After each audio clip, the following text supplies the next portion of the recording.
Hello everybody, welcome once again to another in the series of Speedway Gladiators, a program that looks at Speedway, particularly at the Robertson Prestige International Speedway in Palmerston North. Well, tonight we've finally got an opening night. We've had two wets, but we got it away last week, and we'll look at the highlights tonight of the Stockcars, superstocks, and the super saloons from the first night. We look at the one race final for the Ray Tarrant Memorial for sidecars. We catch up with Kyle Rowe, 1NZ in Stockcars. We talk to Trish Pratt, a little more on that later on tonight. And we also look at what happened at last season's Robin Pratt Memorial. Let's have a look and see what happened last weekend, the opening night here at the Robertson Prestige International Speedway. 29 cars there, and already we're going racing. Interesting to start them on the back straight like that. Kyle Rowe was at Miami last weekend and the locals just tore into him. Let's see what happens here tonight in stock cars. There's a big field thunders in through the pit turn.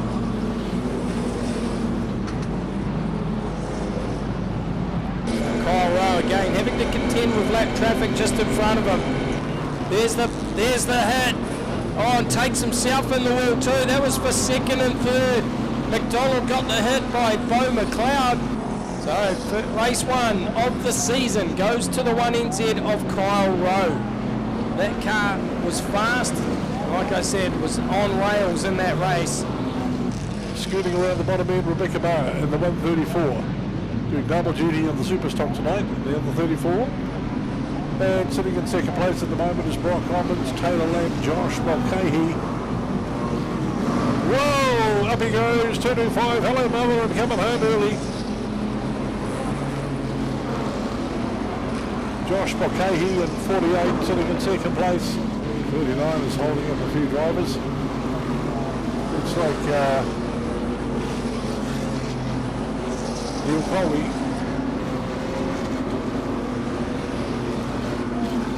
There we are. Rebecca Barr took it out, 134. Sam Prescott in the 13G was second. Shelby Whittaker, good run for Shelby in the 66P in third. Hunter DeWitter in the 88 lead car. 68.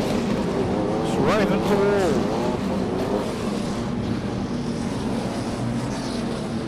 Brendan Lamb onto the 172. He's taken over the lead.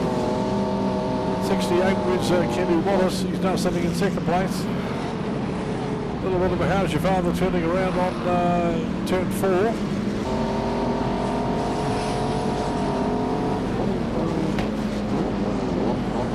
174's had a bit of a turnaround on the start-finish line.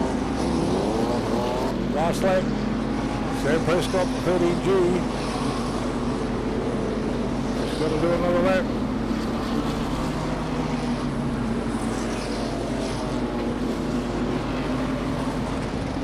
Coming around to face the starter, and he gets it. Let's see how we go here. JB's on the outside, Kevin Martin on the inside. Start looks good. Excellent start. Alpha Oils, 92 of Kevin Martin in the lead. Here comes Quinn up the inside. Big dive up the inside from the 9 car of Pitcher. Pitcher's going to look for the run down the inside on Grant Flynn. Still Kevin Martin out in front. Keep an eye on the 23. Oh, Steve Flynn gets into the back of Quinn. Quinn, to be fair, got fully locked up. I don't think Stephen Flynn had anywhere to go. Late model cars like McQuinn's are so long and they lurch so much around the racetrack. You've really got to be careful how you judge and get by them. Jeremy Brown's still in fourth. Here comes Pitcher back up the inside. Jason Long now works the outside. J-Lo to the high side. Goes by 2 cars in one pass. Here comes Grant Flynn as well, and the BK6 car works the high line. Quinn has made contact with Steve Flynn. Flinny gets around the outside, goes through for second spot. Can he hunt down the Alpha Oils 92 car there of Kevin Martin? Jason Long is coming on strong. Here comes Stephen Flynn. Flynn side by side. Up against the concrete. Throws it to the high line. And Steve Flynn has gone by. Martin's back to second, Quinn's in third with just 3 to go, less than 3 now. Honore's doing a good job in that 57 car, holding out the 27 of Dan Monteperto. 2 to go. BK, and we're loving it. Out in front. Quinn still working the inside. Red light. Oh, we got Regan O'Brien. We're racing.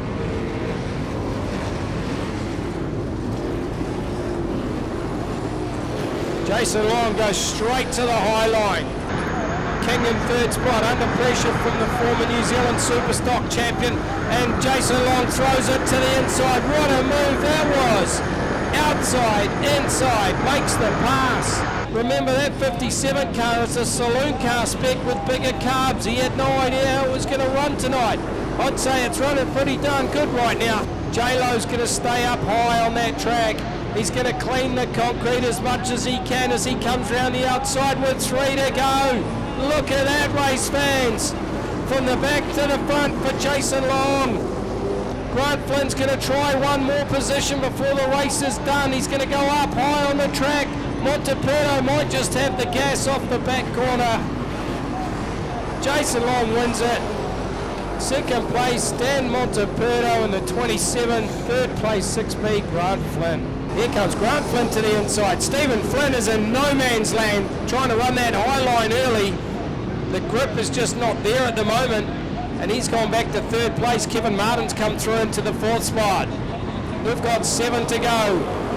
Stephen Flynn wants to make it a 1-2, not just for the BK cars, but for the brothers as well. Oh, Jason Long rides the wall, and there's carnage down in front of the box. Keep an eye on Stephen Flynn. Is there anything left in the tank for the 5 car? He's going to have one last dive to the inside. Grant Flynn will win the feature. Jason Long in second. Stephen Flynn finishes up in third. Kevin Martin fourth. And just sliding through for a top 5, the 18 of Jeremy Brown. It's a Hawke's Bay 1, 2, 3, 4, 5.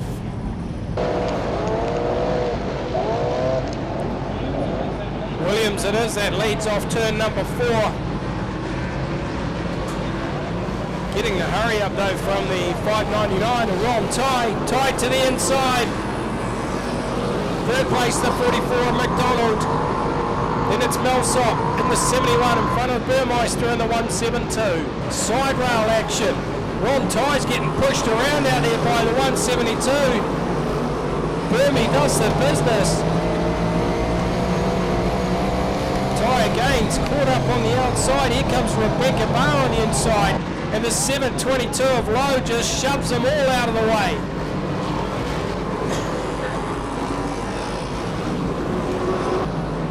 Coming down to a checkered flag.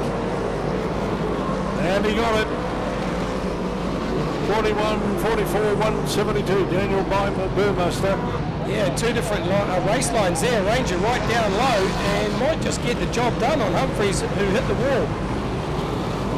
Did get the job done. Oh, 18, the big swing. Oh, hard in the wall there for the 5 car. Gareth Edwards.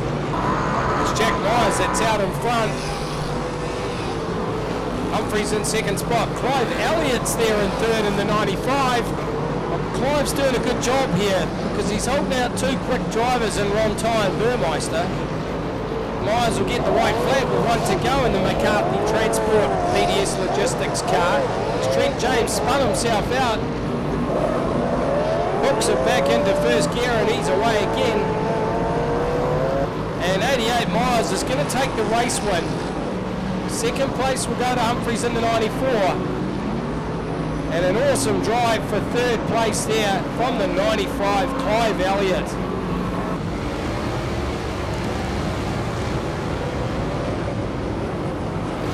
Humphreys will take the race lead in the 94 with a 172 Burmeister giving him the shove, but Burmeister went wide.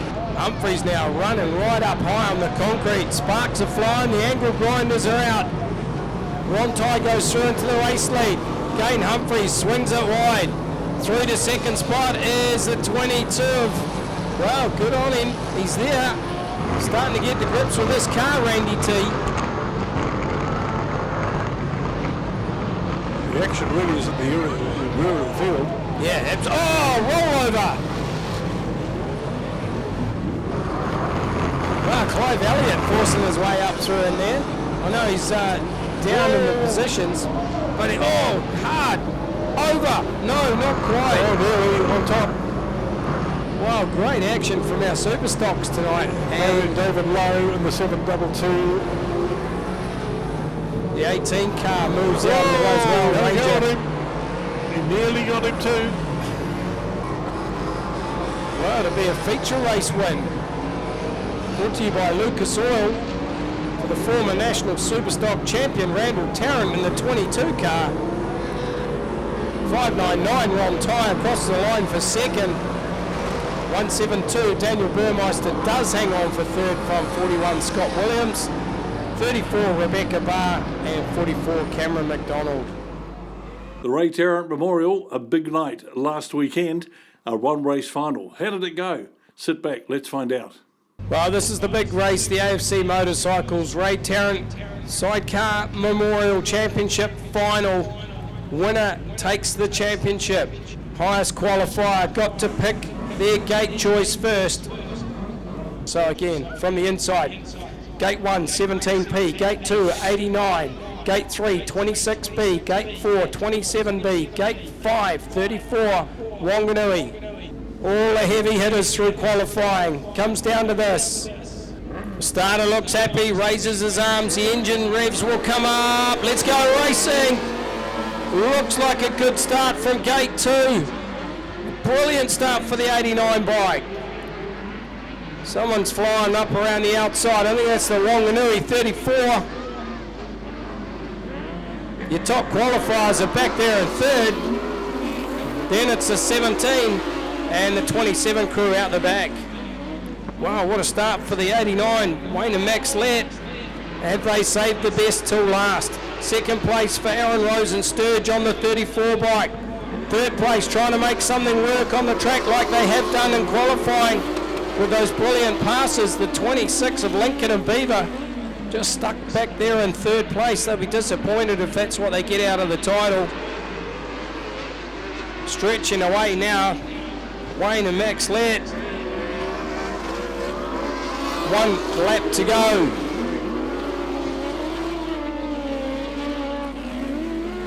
Still the battle on for second and third.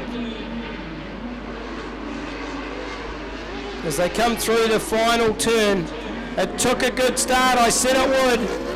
And the 89 bike, Wayne and Max Lett take the title, run for second and third. That was so close, but it still was a second for the 34V of Aaron Rose and Nigel Sturgeon, who held on by the narrowest of margins. Again, another race and chase from the 26B of Justin Lincoln and Tim Beaver, but they just failed to grab that second spot, but finished third on the podium. The big one tonight, of course, was the AFC Motorcycles Ray Tarrant Memorial. And special thanks to all the sidecar guys. Great racing. In third place, 26B, Justin Lincoln and Tim Beaver. Second place, out of Wanganui, 34V, Aaron Rose and Nigel Sturgeon.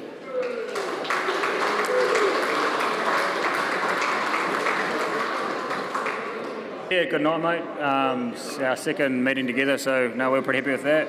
Just want to say thanks to Cudge for putting all the work in during the week, getting the bike ready, and thanks to Sturge for putting so much work in the off-season, getting the bike ready. Winner of the AFC Motorcycle Ray Tarrant Memorial for 2025, the 89P unit of Wayne and Max Lett.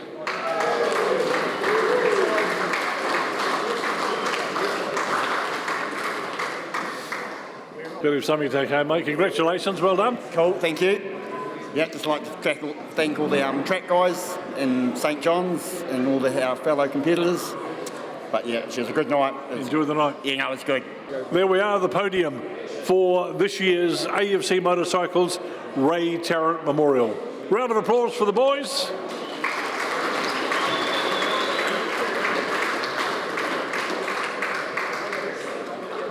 We had a chat to Kyle Rowe. Kyle is 1NZ. He is going to defend his title in Wellington in a couple of months' time. We had a wee chat to him about how we found a year with 1NZ on the side of the car. Kyle Rowe's here, the 1NZ. Mate, You don't have too long with the 1NZ on your car, unless, of course, you win it again. Let's go back over the last 12 months. Has it been what you expected? Yeah, it's certainly been a busy period for us. Sort of while we've had the number, we've tried to make the effort to travel around tracks and showcase it. Have you ever felt you've got a number on your back? Have you ever got some young guys out there say, oh, let's see if we can nail the 1NZ, oh, let's see if we can do this? Have you found that? Yeah, you get the odd case of that, but at the end of the day, when you're strapping the seat, it's still much the same when you go out there. So, in my eyes, it doesn't change too much. Well, you're defending it in Wellington. You've no stranger to the Wellington track. Yeah, we've done a bit of racing down there, a lot in the mini stock through my time in the mini stock class, and then you always try and get down there in the stock car as well, a good couple of times a year. So, do enjoy the track. Well, the 1NZ, I mean, if you look at the trophy, it's really the creme de la creme. Not everybody can get their name on it. And you've been pretty lucky. I mean, it hasn't taken you long from the time you went into stock cars until you actually took the title. Yeah, it was very lucky. We had it was the third attempt that I had at the title, and the first couple of times we had a good run, but just always in that final 3 races we had little problems that ruled us out. So to be able to string it together in Stratford was pretty special. Okay, teams racing? Yeah, put my hand up for teams racing again this year. Okay, so Puma's time again? Yep, yeah, that should all be kicking off, not too long. So teams racing, very different to stock car racing. It's a normal stock car racing. It's a lot different mindset when you're out there. So it's always a good challenge, and a lot of different skills that you have to pick up along the way. Well, you're the defending Robin Pratt champion. Any mindset changes as you go into that meeting from tonight? Not really mindset changes, no. It's just the same. Prepare well in the shed during the week, and then show up Saturday and give it 100%. Well, you pretty much do a lot of it. You've got a couple of mates that come along and give you a hand, but and your dad gets off the tractor occasionally and looks in the shed, doesn't he? Yeah, I've got a couple of mates, and Dad's been massive help through my racing time, so we do most of it together. You've got it for a couple of months. I wish you all the best defending it. It'd be fantastic if you go back to back, wouldn't it? We'll certainly give it a go. There he is. He's the man with the 1NZ, and he is, Lowy is going to do the very, very best he can. Let's hope that he can go back to back in Wellington. Well, tonight, a big night for memorials. We have the Robin Pratt. We caught up with Robin's wife, Trish Pratt, and looked at Robin's life, the sort of stock car racer he was, but more importantly, the sort of bloke he was too. Another big night at the Robertson Prestige International Speedway. It's once again the Robin Pratt Memorial. Most people know about the Robin Pratt Memorial, but I wonder how many people know about Robin Pratt himself. Well, the best person to ask is, of course, Trish Pratt. Trish knows all about Robin. Was he racing Speedway when you first met? I was at college when we first met, so we were young. My mum dragged us to Speedway every Saturday night, and by some chance he loved Speedway too, and one night he plunked down beside me, and that was that. How long did it take before he got a car and started racing? So he bought Dennis Hayes' car from Wanganui. As time went on, we decided we'd better get married, and so you can't be married and buy a house and have a stock car too, apparently. I think he was fairly average then, and then it was 1988, and his mate Gary Collis, who'd just had a marriage split up, said to Robin, "Oh, do you want to go halves in a stock car?" And Robin goes, "Oh, all right, but I better test drive it." So we went up to Hawke's Bay. Robin test drove it. It was Paul Dementz's main freight car. It's a good car. It was a great car. Great car. So we bought that, and then they had a little roster, Robin would drive one race and Gary would drive another, and then Gary would say to me, "Do you want to have my drive?" And I'd go, "Yes." So then it was me and Robin alternating having drives. What sort of a bloke was he off the track? He was the love of my life. I saw him through rose-tinted glasses. He was quite an arrogant sort of a person. He didn't take any shit from anybody. He passed on the track, at the track, on the track. He went out, I remember it was a really mucky, the first race was really mucky and the car was covered in mud, and we cleaned it all up. And out he went, and he started off really slow, and I was like, why is he going so slow? Why is he going so slow? Anyway, then he speed up, and I think he was coming second, and he went around there, and a car sort of spun him out, or he got tangled up, and then he just went in backwards and ended up about by that pole. And yeah, he died doing what he loved. He died Absolutely, looking at the, I don't know if it was the checkered flag or the white flag. You unfortunately had a break-in at home. Yes, I did. And he disappeared. He did. So I had his ashes in a little container, and I even had a little note underneath that said, "These are my husband's ashes, please don't steal them," because for some reason, because it was a nice shiny silver box, and for some reason I thought someone might break in, Yes. which they did. I almost died myself. It was horrible. A huge shock, yes. It was horrible, and everything else they took didn't matter, as they took Robin. So the cops came around and they said the only hope you've got of getting him back is to go on TV. So TV3 came and put me on the news. Charlie, my brother, was driving out the driveway, and in the letterbox they saw something and come running back in, and they said, He's back. They've brought him back. He's back. And then my life was complete again, and the house Yes. felt right again. A lot of people don't know him. For him to have the legacy and for the racing to still be held every year in his name is something pretty special. And I guess for you, Trish, same for you, because you were part of the legacy as well. And everyone still wants their name on it. To all those guys and gal that go out the gate to enter in this, I take my hat off to them. You know, I get pissed off sitting on the seats where people are criticising drivers and saying what they should have done and how they could have done it better.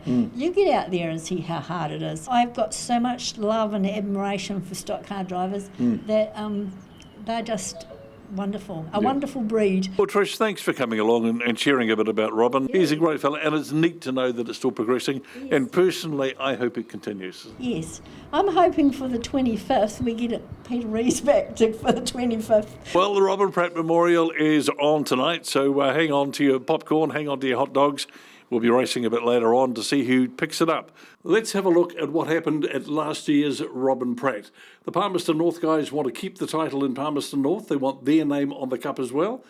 How did they go last year, and how will they go this time? Right, straight into it though. Look at the smoke pouring already out of that 6 car, Ronaldo. Without in front, Dylan Walker will lead us through. Neil Coley's pushing hard. Yep, David's doing it again. Ronaldo van der Mesch, the 6P tank down the back, is smoking up a storm. We've got one in the wall already into turn 3. Being held in there too. Rebecca Barr, your leader. 134 leading the way as the field's starting to bowl through and sort themselves out. Plenty of pushing and shoving as the fast guys making their way through. Daryl Hammond's been spent in the infield. He's been hit at the, looks like Cody Lockett, who's been spun around there, the 99. Nate Burko to the infield, the 16. Davis goes a bit wide open to Walker Burmester. Shane Simpson making his way through, just a bit inside. Oh, Whittaker got absolutely snotted there by Mooney. He's kept the boot up at those, the 66. Kyle Lamb as well, starting to make some moves for the 772.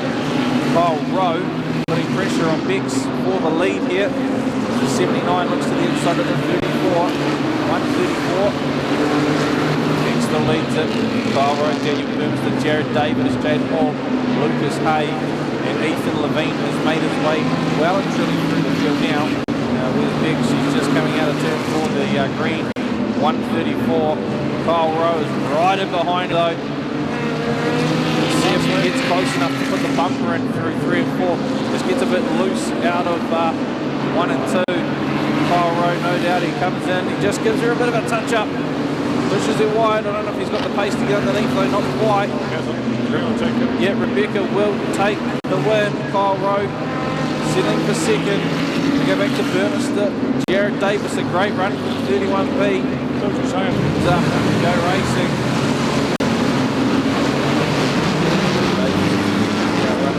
Inside. Goes with Jack Purcell. 6P tank already smoking up. Aaron Watson tried the high line. He got sucked in a wee bit there to Win Stanley and Robertson. Got a couple of them. One spin up, that's Rob Mason. Looks like Ethan Levine teamed up in as well. 6W, but it's going to be Jared Davis. Coaching Motors in front here. Jack Purcell, Win Stanley. Larry Smith, the 212's put in the infield. Neil Coley gets spun up and McLeod just absolutely snots him there as well. Oh, Purcell spun himself up here. That opens the door. It's Kyle Lamb through the lead. Dion Mooney goes with him.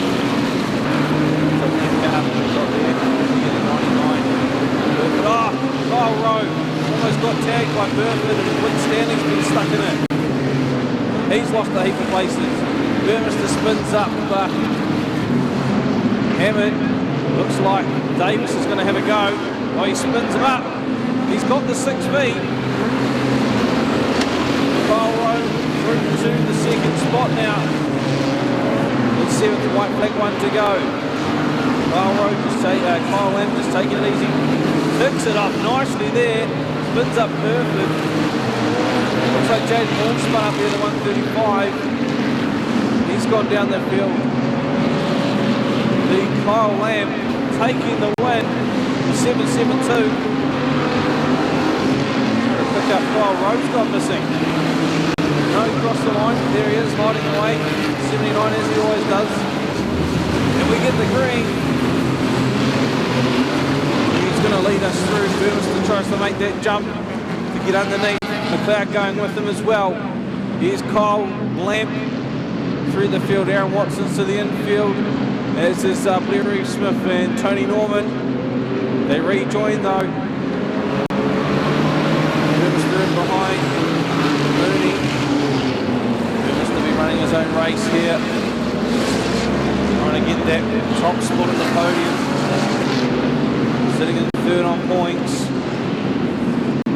Jared Davis on the infield, the 31P car. Who's on the pole line there? It's right here, Robertson. Who's he going to pick up? Let's Mooney go. This is his opportunity with the 6 feet. It's a punt from Hamish McLeod for good measure. Points are going to be very, very close. Here we go. Jared Davis is getting taken to the wall there by 2 Wellington cars, Levine and Parker. Jaden Hall slows it up. Dion Mooney on the back bumper. What can Hall do here? He don't want to take out Burmester. He's got Mooney's number. Lamp goes through. Oh, what's McLeod going to do? Will he have an attack? No. Carries on. Gets out of Hall's way. Righty Robertson still on the pole line. Halfway through the race. Burmester leads it. Big congestion here. One's up the wall. Sam Parker. Courtesy of Dion Mooney. Jaden Hall. Well, Rebecca Barr gets stuck behind Hall now. Right here, Robertson, the 2-2-3 on the mirrors now. Who's he going to pick up next? Levine's going to have a punt at him. Picks up Levine. 2-2-3. Hicks goes through. Robertson going to have one last say. Kyle Lamb is going to pick up the checker. And with the smoke had cleared, the winner, Kyle Rowe, took out the Robin Pratt for this year with 102 points. Behind him, Kyle Lamp, 101 points. Rebecca Barr in third place with 99. Behind her, Lucas Hay on 97. Daniel Burmester on 93. Dion Mooney on 86 points. Hamish McLeod on 78. Well, we're just about ready for a start. The Robin Pratt Memorial is on tonight. That's going to be the big one. Good field of cars as well. So grab your hot dogs, grab your chips, grab your seat, grab your friend. Let's go racing.